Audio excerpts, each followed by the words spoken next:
नमस्कार, आदाब, सत श्री अकाल। लाइव नेशन 7 में आपका स्वागत है। मैं शादाब मलिक। अगर अभी तक आप लोगों ने हमारे चैनल को सब्सक्राइब नहीं किया है तो ज़रूर सब्सक्राइब कर लें। एक तरफ आरआरबी एनटीपीसी सीबीटी 2 की परीक्षा है तो वहीं बीपीएससी 67वीं पीटी की परीक्षा, और दोनों की तारीख एक दिन के अंतर पर है। यानी 8 मई को है बीपीएससी 67वीं पीटी, तो 9 मई को है सीबीटी 2 की परीक्षा। ऐसे में कई अभ्यर्थी ऐसे हैं जिन्होंने आरआरबी एनटीपीसी सीबीटी 2 के लिए भी आवेदन दिया हुआ है, सीबीटी 1 पास कर चुके हैं, तो वहीं उन्होंने पीटी की परीक्षा के लिए भी फॉर्म भरा है। मगर तारीख ऐसी है कि दोनों एक दिन के अंतराल पर है और सेंटर सीबीटी 2 का इतनी दूर के शायद दोनों जगह अपीयर हो पाना इन अभ्यर्थियों के लिए मुश्किल है। इस पर हम चर्चा करेंगे। हमारे साथ मौजूद हैं गुरु रहमान सर। लाइव नेशन 7 में आपका स्वागत है। थैंक यू सर, जिस तरह से ये सेंटर आरआरबी ने एनटीपीसी सीबीटी 2 का राज्य से बाहर दिया है और बीपीएससी की भी परीक्षा है, दोनों में सिर्फ एक दिन का अंतर है, तो क्या लगता है सर कि इस तरह से सेंटर देना, वो भी ऑनलाइन परीक्षा के लिए, कितना सही है? देखिए साहब, इस पर तो हमको बोलते भी अजीब लग रहा है कि एक तो वैकेंसी रहती नहीं है, किसी तरह कूकपात का वैकेंसी निकालता है सरकार। रेलवे के बारे में आप देख ही रहे हैं क्या हुआ है परिस्थिति। और इस परिस्थिति में जब आप सीबीटी 1 का सेंटर बिहार में दिए या अपने राज्य में दिए, अपने स्टेट में दिए, तो सीबीटी 2 का सेंटर इंग्लैंड देने की क्या ज़रूरत थी? इंग्लैंड मतलब इंग्लैंड नहीं, मैं बंगलौर कह रहा हूँ। बंगलौर किसी का दिया है, किसी का वेस्ट बंगाल दिया है, और 9 तारीख को परीक्षा भी है। मैं ये नहीं कह रहा हूँ कि मैं लड़के के साथ गलत हुआ है, लड़के के साथ महा गलत हुआ है, क्योंकि बिहार के लड़के हैं जो कि आपको ग्रुप डी भी भरते हैं, बीपीएससी भी भरते हैं, रेलवे भी भरते हैं, क्योंकि नौकरी की चाह है और वो पास भी करते हैं, कहीं भी नौकरी मिल जाए। तो वैसी परिस्थिति में ये सेंटर किसी भी हालत में सीबीटी 2 का दूसरे स्टेट में देना, ये बच्चों के साथ खिलवाड़ है। ये कहिए कि रेलवे के द्वारा की गई प्रतिक्रियात्मक दमनात्मक नीति है, ताकि बच्चे किसी भी परिस्थिति में बच्चों को दंडित किया जा सके। यह बिल्कुल गलत है।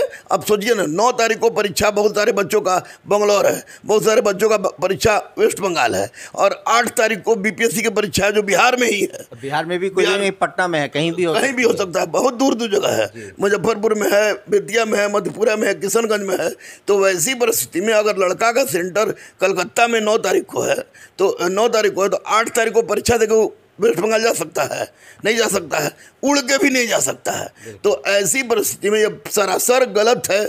रेलवे को चाहिए, रेलवे बोर्ड की बदमाशी है, रेलवे बोर्ड को चाहिए ताकि सीबीटी 1 का जिस तरह से उसने परीक्षा स्टेट में लिया था, उसी तरह सीबीटी 2 का परीक्षा भी स्टेट में लेना चाहिए था, क्योंकि यह ऑनलाइन परीक्षा है, इसमें धांधली नहीं हो सकती है। इसका मतलब कि इस तरह की कार्रवाई करने का मतलब कि रेलवे बोर्ड यह बताना चाह रहा है कि हम धांधली हो जाता है, तो ये रेलवे बोर्ड की गलती है। इसमें रेलवे बोर्ड को चाहिए कि किसी भी परिस्थिति में सीबीटी 2 का परीक्षा अपने स्टेट में देता, तो बच्चे सब परीक्षा दे देते, नौकरी जहाँ होनी होती वो तो होगी। लेकिन यह बच्चों के साथ सरासर नाइंसाफ़ी है। मैं कहूँ कि यह रेलवे की प्रतिक्रियात्मक नीति है, तो यह अतिशयोक्तिपूर्ण बात नहीं होगी।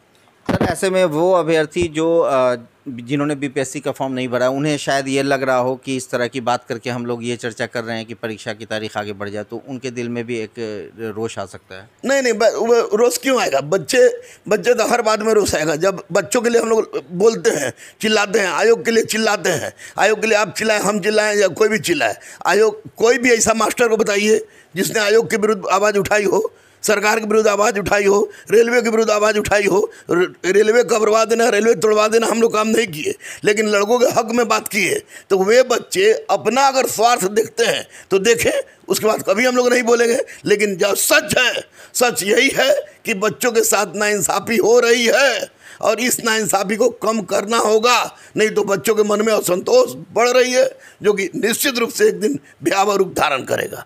बहुत बहुत धन्यवाद सर, थैंक यू। तो गुरु रहमान ने आवाज़ उठाई है इस बात को लेकर कि आरआरबी ने जिस तरह से सेंटर स्टेट से बाहर दिया है सीबीटी 2 के लिए, एनटीपीसी की परीक्षा सीबीटी 2 के लिए, वैसे में उन अभ्यर्थियों का जिन्होंने बीपीएससी पीटी 67वीं के लिए आवेदन दिया था, उन्हें अपनी परीक्षा या तो 67वीं पीटी दें या फिर सीबीटी 2 दें। ऐसे में कहीं ना कहीं बच्चों के हक मारी की ये बात है, ज़रूरत है कि इस पर गौर किया जाए और इस तरह से बच्चों के साथ ना खेला जाए, क्योंकि ये सारी वैकेंसी हर साल नहीं आती है और ऐसे में अगर कोई परीक्षा से वंचित रह जाता है इन कारणों से कि उनका सेंटर इतनी दूर है, तो ये अपने आप में सोचने वाली बात है। बने रहे हमारे साथ, देखते रहे हमारा वीडियो। अगर अभी तक आप लोगों ने हमारे चैनल को सब्सक्राइब नहीं किया तो ज़रूर कर लें, साथ ही साथ ट्विटर हैंडल पर हमें फॉलो ज़रूर करें। धन्यवाद।